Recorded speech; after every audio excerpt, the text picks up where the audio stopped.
Olá pessoal, nós vamos dar início às nossas aulas de farmacologia do trato gastrointestinal. Nessa primeira videoaula, nossos objetivos serão entender as principais classes de fármacos que são utilizados para tratar doenças ou distúrbios da mucosa gástrica. Inicialmente eu tenho um problema para vocês. Aqui nós temos o caso do Jonas, 35 anos, IMC de 18,3, então ele é magro. Antecedente de lombalgia ocasional com uso de anti-inflamatórios não esteroidais, apresenta dor epigástrica há cerca de 6 meses. Refere que a alimentação piora o quadro e apresenta eructação acompanhada de sensação de queimação. Não apresenta disfagia, vômitos ou outros sintomas associados. Ele usa omeprazol frequentemente por conta própria, principalmente nos momentos de dor mais intensa. Ele refere ainda que utiliza muito leite porque ele acredita que isso diminui a sensação de queimação. Às vezes tomava também leite de magnésia, porém deixou de utilizar porque achava que tinha diarreia quando fazia uso dessa preparação. Há 5 dias após recorrência da lombalgia e uso de anti-inflamatórios não esteroidais, apresentou piora do quadro clínico da dor epigástrica e procurou o serviço de emergência. Relatou ter notado fezes escurecidas e vômitos em que pode identificar sangue em seu conteúdo. Também relatou fraqueza e dores no peito, mas seu cardiologista não identificou nenhum problema cardíaco na última consulta há 2 semanas. Sobre esse problema é perguntado, primeiro, qual deve ser a causa da dor epigástrica do paciente? Por que ele apresenta esse quadro clínico? Qual o mecanismo de ação do omeprazol? Seria o omeprazol indicado para a situação descrita pelo paciente? Terceira, existem outros fármacos que o paciente poderia utilizar em lugar do omeprazol? Quarta, qual o melhor momento para administrar o omeprazol? Por quê? O omeprazol tem que ser administrado antes da alimentação, depois da alimentação, em jejum, com o estômago cheio. Por quê? A utilização mencionada do leite para reduzir a sensação de queimação é realmente aceitável? E por último, o uso do leite de magnésia pode ter relação com a diarreia que foi referida pelo paciente? O trato gastrointestinal é extremamente importante para o nosso organismo, né? Ele tem a função não só de digestão e de absorção, mas também cumpre funções endócrinas. Então, o trato gastrointestinal, especialmente o trato intestinal, está sujeito ao controle neural. Esse controle neural se dá principalmente pelo nervo vago, que acaba por modular o plexo mioentérico e o plexo submucoso, modulando então a função intestinal. Assim como por controle hormonal. Nós temos secreções como a produção de gastrina e colicistocinina, que tem efeitos endócrinos na função do trato gastrointestinal, e substâncias como a histamina, que tem efeito parácrino no trato gastrointestinal. Então, são uma série de mediadores. A gente tem aqui uma complexidade importante em relação ao controle da função gastrointestinal. Acompanhando a diversidade de funções do trato gastrointestinal, nós temos uma diversidade de fármacos que afetam este trato. Então, nós temos fármacos que são utilizados para tratar problemas de secreção gástrica, são utilizados no tratamento de vômitos e náuseas, afetam a motilidade intestinal e, consequentemente, a eliminação das fezes, ou são utilizados no tratamento de doenças inflamatórias intestinais. Nessa videoaula, nós vamos focar nossos esforços nos fármacos que afetam a secreção gástrica. Então, aqui nós temos inibidores da bomba de prótons, como o omeprazol, temos antagonistas H2, como a cimetidina, e temos também antiácidos e protetores da mucosa gástrica. Em relação à secreção gástrica, nós sabemos que o estômago produz cerca de 2,5 litros de suco gástrico por dia. E esse suco gástrico, né, contém o ácido gástrico, que é o ácido clorídrico, extremamente importante para o processo de digestão e que mantém o pH lá na mucosa gástrica em torno de, né, na luz do estômago, em torno de 1 a 2. Esse ácido clorídrico ele é lesivo para a própria mucosa gástrica, mas essa mucosa também produz muco e bicarbonato que tem funções protetoras. Então, o estômago tem a função de produzir digestão proteolítica dos alimentos e é importante para outros eventos como a absorção do ferro e também para a eliminação de patógenos, para os quais ele funciona como uma barreira inicial. Então, no estômago, nós temos as células parietais, né, na mucosa gástrica, cuja principal função é a secreção de ácido clorídrico, o ácido gástrico. Esse hidrogênio ionizável é transportado para o lúmen gástrico pela ação da bomba de prótons, que transporta esse H+, e esse H+, esse hidrogênio ionizável, vem do ácido carbônico, que foi formado mediante a ação da anidrase carbônica, que catalisa a reação entre o gás carbônico e a molécula de água. Então, esse ácido carbônico perde o hidrogênio ionizável para ser transportado para o lúmen gástrico, assim como leva à formação do íon bicarbonato, que por sua vez é trocado por cloreto do meio extracelular, e esse cloreto também é transportado para o lúmen gástrico por um mecanismo de symporte com o potássio, que tem o seu equilíbrio estabelecido também pela ação da bomba de prótons. Dessa forma, nós temos a secreção do ácido gástrico pelas células parietais. Essa atividade das células parietais, né, na produção e secreção do ácido gástrico é controlada por diferentes fatores. Dentre esses fatores, nós temos a acetilcolina, que é liberada pela inervação parasimpática, inervação vagal, e atuando em receptores M3, leva à estimulação da secreção do ácido gástrico. Nós também temos um papel importante para a histamina, que via receptores H2 estimula as células parietais para produzir o ácido gástrico. Acontece que essa histamina é produzida pelas células ECS, ou células enterocromoafins, que são células que são estimuladas pela liberação de gastrina, um hormônio produzido pelas células G mediante a presença de alimento no estômago. Tá? Então, as células G produzem gastrina, que estimulam as células ECS a produzir histamina, que estimulam as células parietais a produzir o ácido gástrico. E aqui nós temos uma série de efeitos modulatórios, né? Por exemplo, a produção de prostaglandina E2 leva a uma redução da liberação da histamina via receptores EP, são receptores específicos para as prostaglandinas. Além disso, nós temos a produção de somastostatina, que tem efeitos inibitórios tanto sobre as células G quanto sobre as células ECS e nas células parietais via receptores SST2, os receptores para a somastostatina. Dessa maneira, nós temos a regulação da função das células parietais para a secreção do ácido gástrico. Diferentes fármacos podem atuar para modular a secreção de ácido gástrico. Dentre os fármacos mais utilizados para essa função, encontram-se os inibidores da bomba de prótons, que são fármacos que vão inibir diretamente a bomba de prótons, consequentemente diminuindo a secreção do ácido gástrico.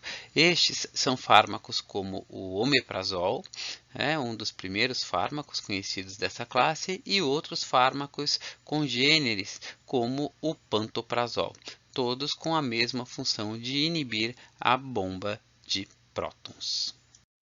O omeprazol é o principal representante dessa classe de fármacos, dos inibidores da bomba de prótons, e o omeprazol é, na verdade, um profármaco.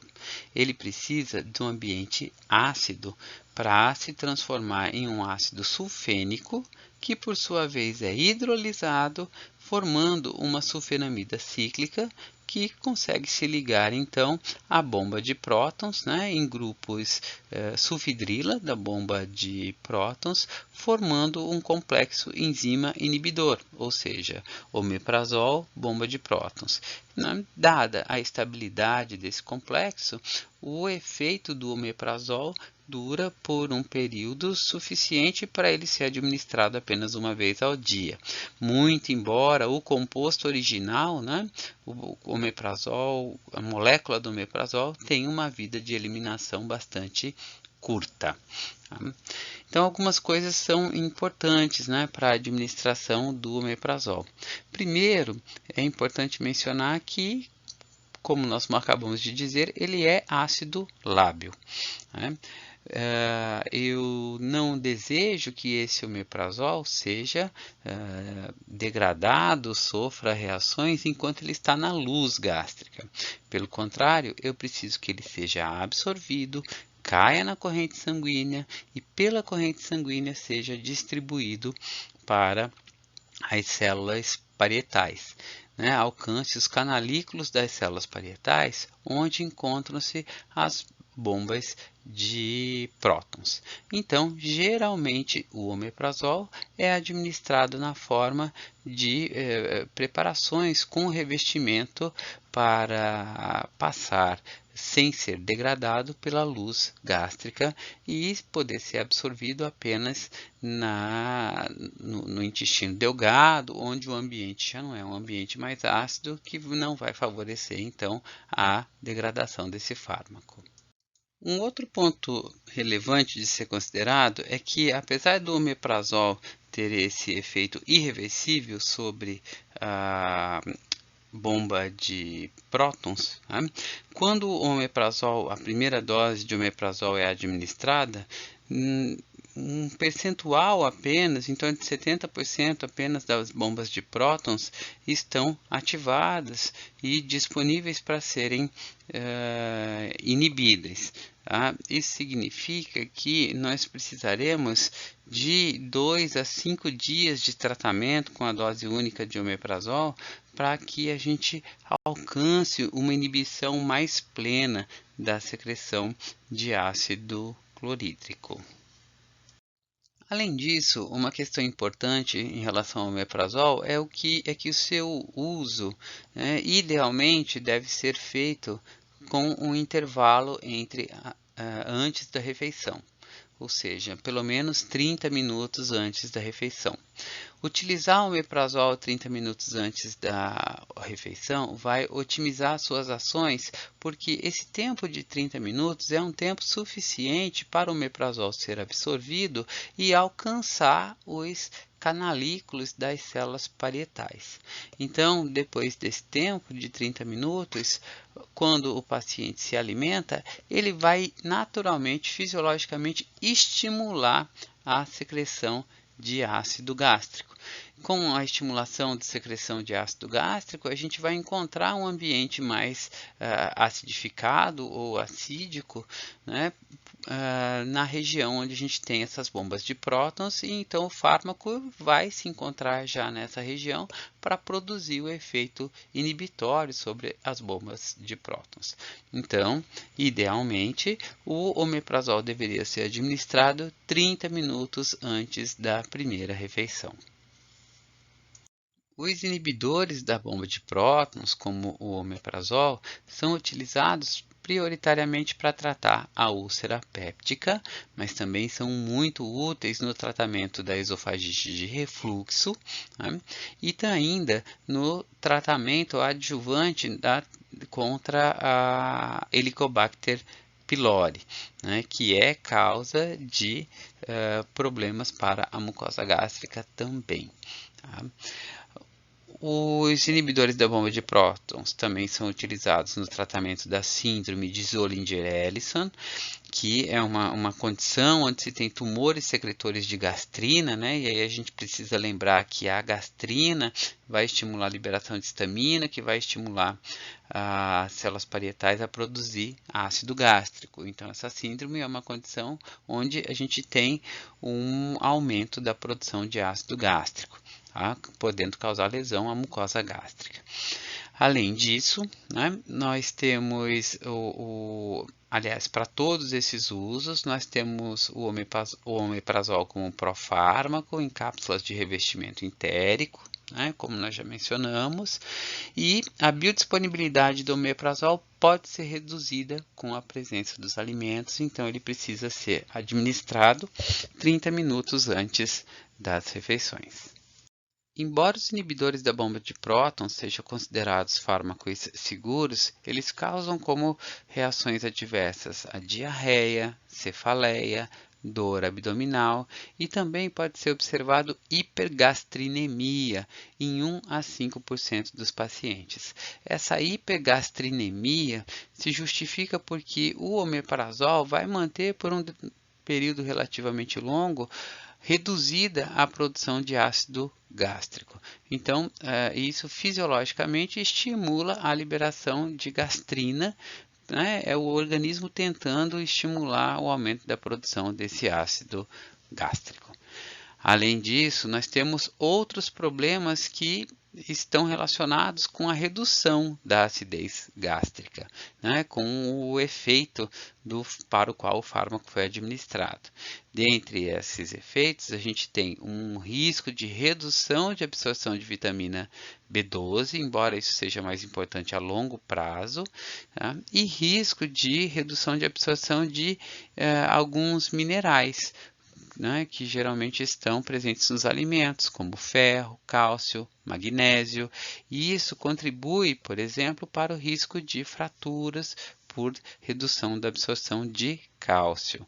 Também se tem um risco aumentado de infecções, uma vez que o ácido gástrico é uma barreira importante contra patógenos que sejam que adentrem o organismo pela via oral. Também é muito importante mencionar que o omeprazol, os inibidores da bomba de prótons, são potentes inibidores do metabolismo hepático, né, das enzimas citocromo P450, principalmente a CYP2C19 e CYP3A4, que são enzimas importantes para o metabolismo de vários fármacos de uso terapêutico. Então, existe a possibilidade de interações farmacológicas. Além dos inibidores da bomba de prótons, uma outra classe de fármacos importante no tratamento de problemas gástricos são os antagonistas do receptor H2. Ao bloquear o receptor H2, nós teremos, né, uma redução da estimulação da secreção de ácido gástrico pelas células parietais, pois esse evento é estimulado pela histamina via receptores H2. Então, nós temos aqui fármacos como a cimetidina, que é o fármaco mais antigo, e temos também a ranitidina, nizatidina, famotidina, que tem todos o mesmo mecanismo de ação, o bloqueio competitivo dos receptores H2 para a histamina.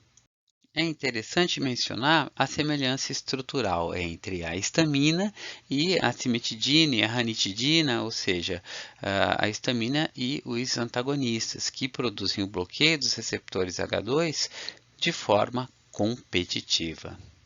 O principal uso dos antagonistas H2, né, é para o tratamento da úlcera péptica e da esofagite de refluxo.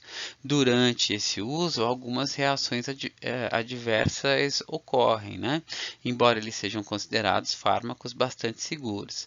Aproximadamente 3% dos pacientes experimentam efeitos indesejados. Esses efeitos incluem diarreia, cefaleia, fadiga, mialgias e constipação intestinal. Também foi relatado confusão em idosos. Tá?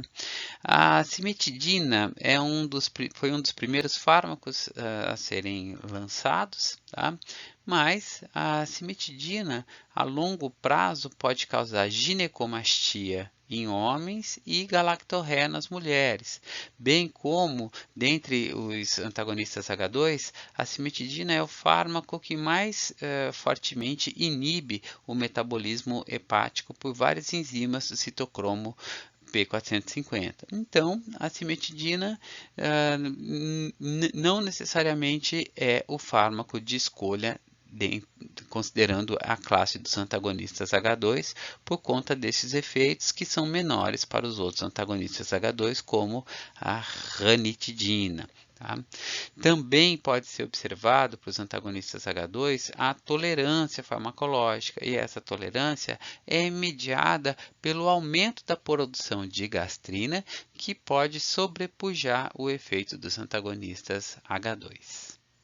É interessante a comparação entre os antagonistas H2 e os inibidores da bomba de prótons. Tá?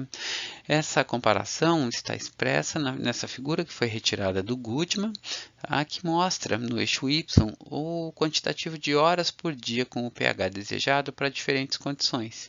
Então, para úlcera duodenal, né, para tratar essa condição, é importante um pH menor do que 3. Tá? E comparando o efeito dos antagonistas H2 e dos inibidores da bomba de prótons, a gente consegue um tempo maior para os inibidores da bomba de prótons, no qual o pH fica menor do que 3. Tá? Isso faz com que esses fármacos sejam primeira escolha e sejam então mais utilizados para tratar a úlcera duodenal. De forma semelhante, para tratar o distúrbio do refluxo gastroesofágico, que é a esofagite de refluxo, por exemplo, né, nós precisamos manter um pH menor do que 4 na luz gástrica. E os inibidores da bomba de prótons permitem que esse pH seja alcançado por mais tempo que os antagonistas de receptores H2. A mesma coisa ocorre para a erradicação da H. pylori, onde o pH precisa ser mantido pelo menos maior do que 5. Então, de maneira geral, nós consideramos que os inibidores da bomba de prótons levam ao maior sucesso para o tratamento de pacientes que têm problemas relacionados à mucosa gástrica. Além da classe dos inibidores de bomba de prótons e antagonistas H2, outros fármacos podem ser utilizados, fármacos ou preparações podem ser utilizados de forma adjuvante. Tá? Então, nós temos, por exemplo, os antiácidos, que são substâncias que vão neutralizar diretamente o ácido gástrico, né? Só que eles acabam inibindo também enzimas pépticas que são dependentes do baixo pH. Tá? Então, nós temos preparações como o tricilicato de magnésio, o hidróxido de alumínio ou outros sais de magnésio e de alumínio. Tá? Essas substâncias são utilizadas para tratar a dispepsia, para aliviar sintomas apenas da úlcera péptica ou do refluxo esofágico. É importante frisar que eles tem utilidade apenas para aliviar os sintomas. Tá? Eles não interferem com a produção de ácido gástrico, mas sim com ácido gástrico que naquele momento está presente na mucosa, na luz gástrica. É interessante ainda que muitas vezes nós encontramos o uso de combinações de sais de magnésio e de alumínio. Isso porque os sais de magnésio podem causar diarreia, ao passo que os sais de alumínio podem causar constipação intestinal. Por isso, o uso nas combinações. Além disso, nós temos, por exemplo, preparações de alginatos e a simeticona, que podem ser utilizados inclusive em combinação com os antiácidos. A função do alginato é aumentar a viscosidade do músculo e a aderência do muco à mucosa esofágica. E a simeticona, por sua vez, é um agente anti-espumante, né? Então, ele vai auxiliar no alívio de distensão abdominal, no alívio de flatulência, né? Porque é simplesmente um agente anti-gases, entre aspas. Nós ainda temos substâncias que são chamadas de citoprotetores ou protetores da mucosa gástrica. Essas substâncias incluem, por exemplo, o quelato de bismuto, que tem efeitos protetores, né, para a mucosa gástrica e é utilizado em esquemas combinados a outros fármacos para tratar a Helicobacter pylori. Né? Tem referências que trazem a informação de que o quelato de bismuto pode ter efeitos tóxicos para esse bacilo e prevenir a sua aderência à mucosa gástrica. Um outro citoprotetor é o sucralfato. O sucralfato é uma mistura de hidróxido de alumínio e sacarose sulfatada. Essa mistura no ambiente ácido perde alumínio e se torna negativamente carregada. Então ela combina-se com as proteínas que são catiônicas, né, e acaba formando géis complexos com o muco, né, se combina com o muco formando esses géis, o que reduz a degradação do muco pela pepsina, tá? Levando então a efeitos citoprotetores. Como o sucralfato exige um ambiente ácido para ativação, ele não pode ser administrado com antiácidos, porque os antiácidos irão comprometer, né, a sua ativação. E o sucralfato também pode reduzir a absorção de outros fármacos e causar constipação. Uma outra substância que tem efeito citoprotetor é o misoprostol. O misoprostol é um análogo de prostaglandina, tá? Da prostaglandina E1. E a gente precisa lembrar que as prostaglandinas têm efeitos contrários ao da acetilcolina e da histamina em relação à liberação à secreção do ácido gástrico. Enquanto a histamina, a acetilcolina estimulam a secreção do ácido gástrico, as prostaglandinas reduzem a secreção do ácido gástrico. Então, o misoprostol pode ser utilizado para reduzir a secreção do ácido gástrico, então ele produz efeito citoprotetor. Só que o misoprostol é o princípio ativo do Cytotec, né? Conhecido antigamente como Cytotec, que é uma substância que tem efeito abortivo, por isso o seu uso é bastante restrito. Então, em resumo sobre os fármacos que afetam a secreção gástrica, nós temos os inibidores da bomba de prótons, que vão diminuir a secreção de ácido clorídrico. Nós temos os antagonistas H2, que vão bloquear os efeitos da histamina, né, sobre a secreção de ácido clorídrico, né, porque a histamina estimula a bomba de prótons. Tá? E nós temos ainda os antiácidos, que se combinam ao ácido que está presente na luz gástrica, e fármacos que são citoprotetores, como quelato de bismuto, usado em associação a outros fármacos para tratar o quadro infeccioso causado pela H. pylori, e o sucralfato ou até a carbenoxolona, que não foi mencionada, que são citoprotetores, né, que reforçam a ação do muco. Além desses fármacos, nós temos antagonistas muscarínicos que podem ser utilizados, a exemplo da pirenzepina, né, que vai diminuir o efeito da acetilcolina sobre essa liberação de ácido gástrico. Tá?